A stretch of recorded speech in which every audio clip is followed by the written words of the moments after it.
अध्याय 19 सामाजिक धार्मिक आंदोलन राजा राम मोहन राय तथा ब्रह्मा समाज।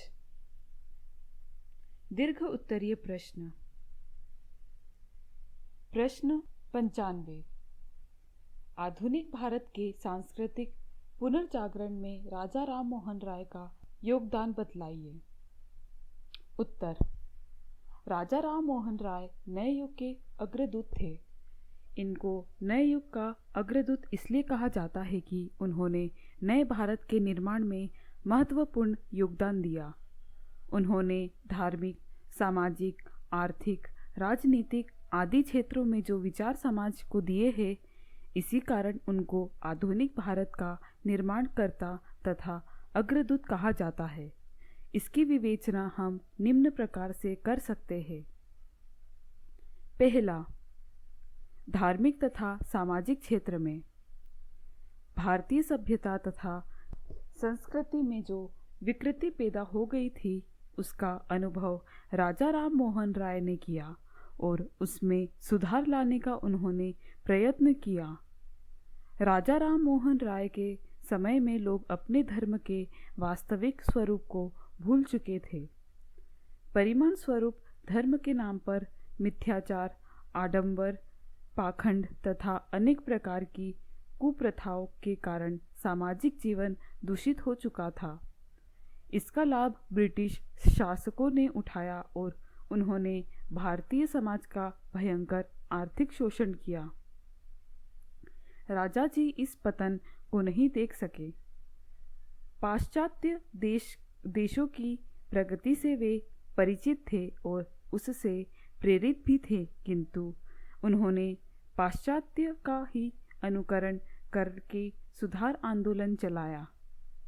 यह उनकी महान सूझबूझ का प्रमाण है।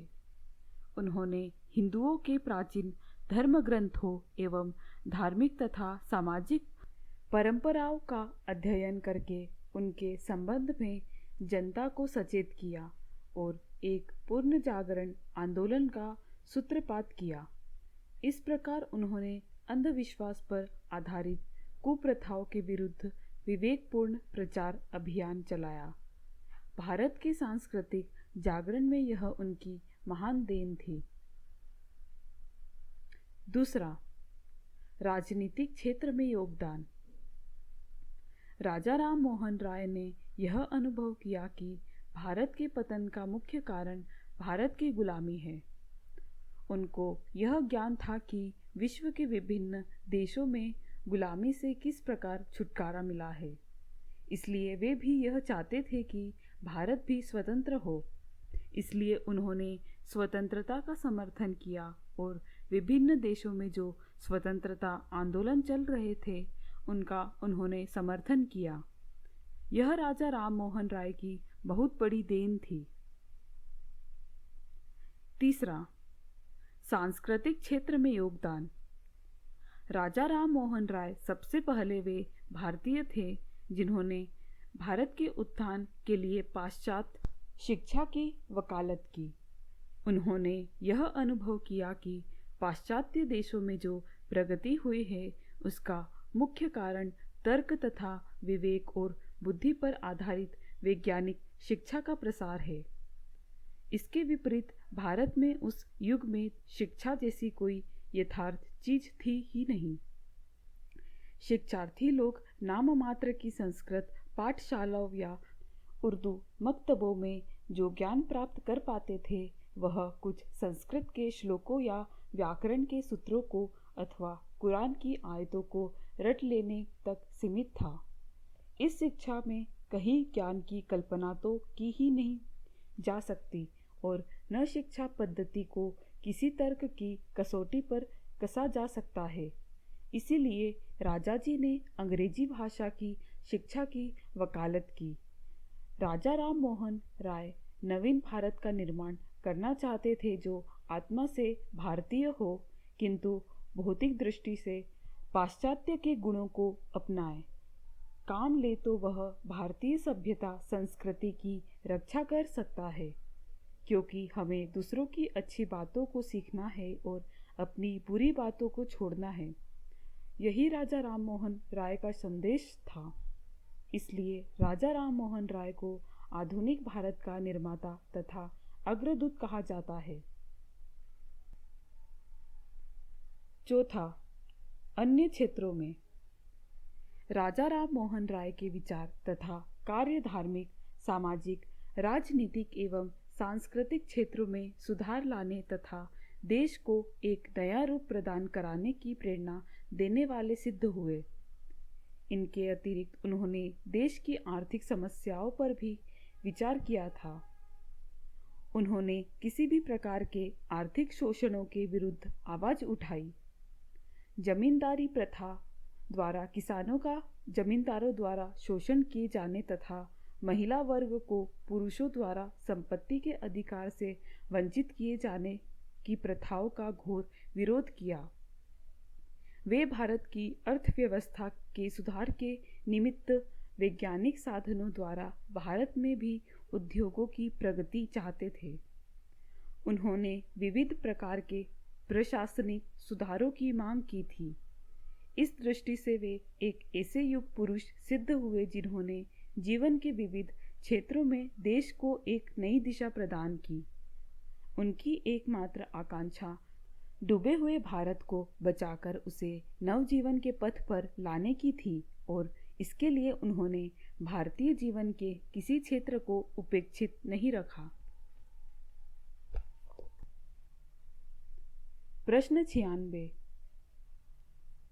ब्रह्मा समाज पर एक निबंध लिखिए अथवा ब्रह्मा समाज के धार्मिक तथा सामाजिक सिद्धांत बतलाइए। उत्तर, ब्रह्मा समाज।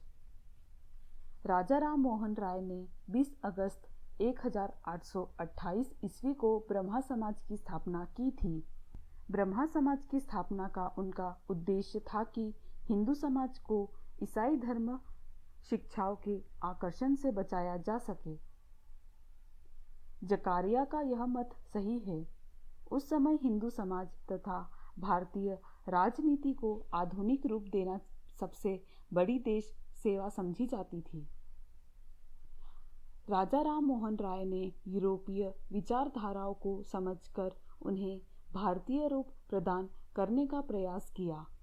इसी आधार पर उन्होंने ब्रह्मा समाज के सिद्धांतों का निर्माण किया। ब्रह्मा समाज के सिद्धांत निम्न प्रकार है। धार्मिक सिद्धांत। पहला, उन्होंने एकेश्वरवाद का समर्थन किया, अर्थात यह कहा गया कि ईश्वर एक है, तथा द्वैतवाद का खंडन किया। दूसरा, मूर्ति पूजा का खंडन किया था। तीसरा, इस सिद्धांत के अनुसार यह माना गया कि ईश्वर सर्वशक्तिमान, सर्वव्यापी, सर्वदृष्टा तथा समस्त सृष्टि का पालन करता है। चौथा, ब्रह्मा समाजियों ने आत्मा को अमर माना है। पांचवा, ईश्वर के समक्ष सभी व्यक्ति समान हैं, अतः सभी व्यक्ति ईश्वर की उपासना कर सकते हैं। छठा, ईश्वर निर्गुण है, उसका कभी भी अवतार या जन्म नहीं होता।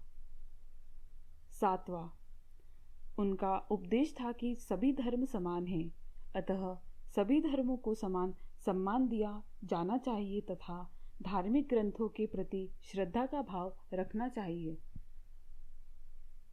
आठवां, मनुष्यों को पाप का परित्याग कर देना चाहिए और उसे पश्चाताप करना चाहिए, तभी मोक्ष प्राप्त कर सकता है।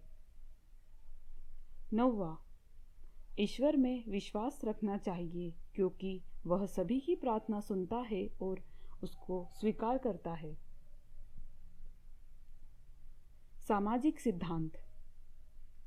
पहला, ब्रह्मा समाज को विश्व बंधुत्व की भावना में संपूर्ण विश्वास था। दूसरा, ब्रह्मा समाज में अंधविश्वासों, रूढ़िवादिता, जाति भेद, छुआछूत को समाप्त करने का उपदेश दिया गया। तीसरा, विधवा विवाह का समर्थन किया गया तथा बहु विवाह का विरोध किया गया। चौथा, बाल विवाह, सती प्रथा तथा भ्रूण हत्या को समाप्त करने पर बल दिया गया। लघु उत्तरीय प्रश्न। प्रश्न 97। ब्रह्मा समाज के प्रमुख धार्मिक सिद्धांत लिखिए। उत्तर। ब्रह्मा समाज के प्रमुख सिद्धांत निम्नलिखित थे। पहला, परमात्मा एक है तथा वह संपूर्ण सद्गुणों का केंद्र एवं भंडार है। दूसरा, परमात्मा सृष्टि का रचयिता और संरक्षण है। तीसरा, वह निराकार, शाश्वत, अदृश्य और सत्य है तथा वह न कभी जन्म लेता है और न देह धारण करता है। चौथा, ईश्वर की पूजा सबके लिए है, उसमें वर्ण अथवा जाति संबंध का विभेद नहीं है। ईश्वर पूजा संन्यास, मूर्ति पूजा एवं कर्मकांड के द्वारा नहीं बल्कि आध्यात्मिक रूप से की जानी चाहिए।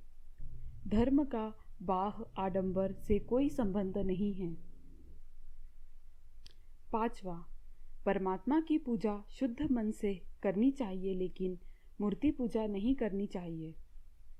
छठा, मनुष्य को पाप का त्याग कर सभी धर्मों से सत्य को ग्रहण करना चाहिए। सातवां, किसी भी पुस्तक को दैवीय नहीं मानना चाहिए क्योंकि कोई भी पुस्तक त्रुटि रहित नहीं होती है। आठवां, ईश्वर पापियों एवं पुण्यात्माओं को उनके कर्मों के अनुसार फल देता है।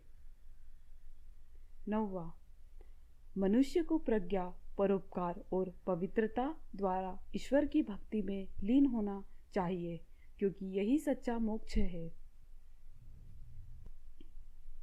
प्रश्न 98। राजा राम मोहन राय का संक्षिप्त परिचय दीजिए। उत्तर। राजा राम मोहन राय का जन्म 1772 ईस्वी में हुआ था। इनका जन्म बंगाल में राधानगर नामक स्थान पर एक प्रतिष्ठित ब्राह्मण परिवार में हुआ था। उनके पिता का नाम रमाकांत तथा माता का नाम नारायणी देवी था।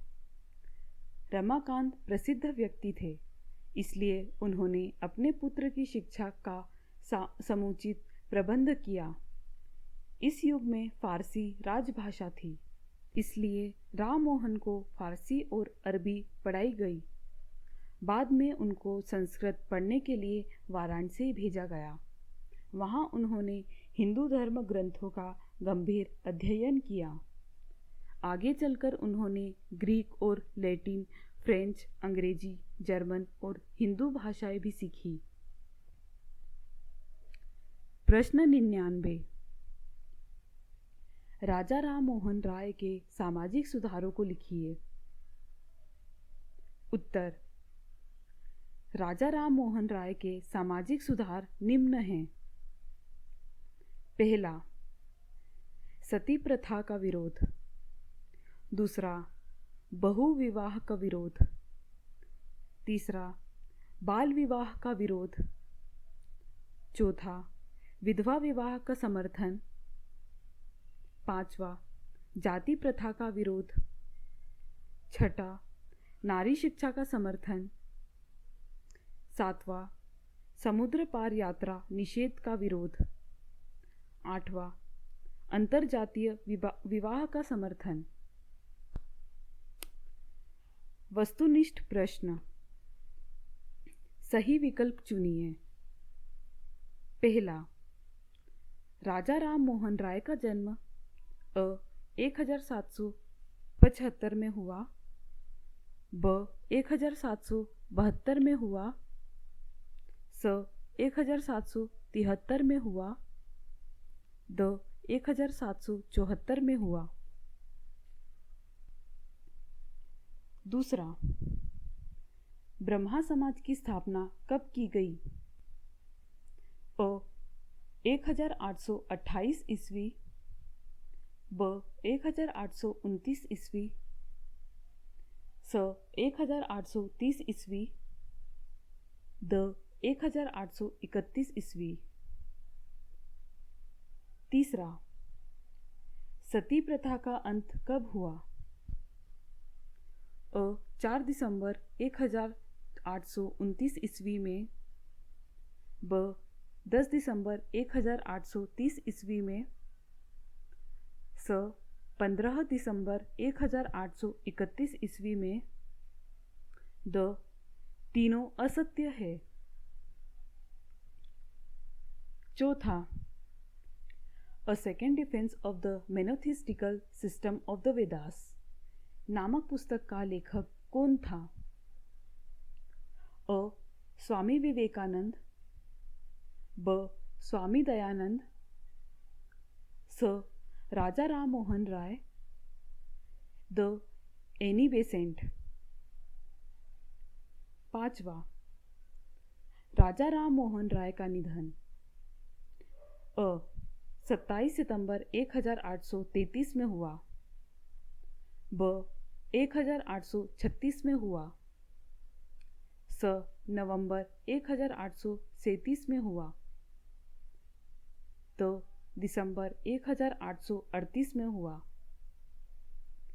उत्तर, पहले का ब, दूसरे का अ, तीसरे का अ, चौथे का स, पांचवे का अ।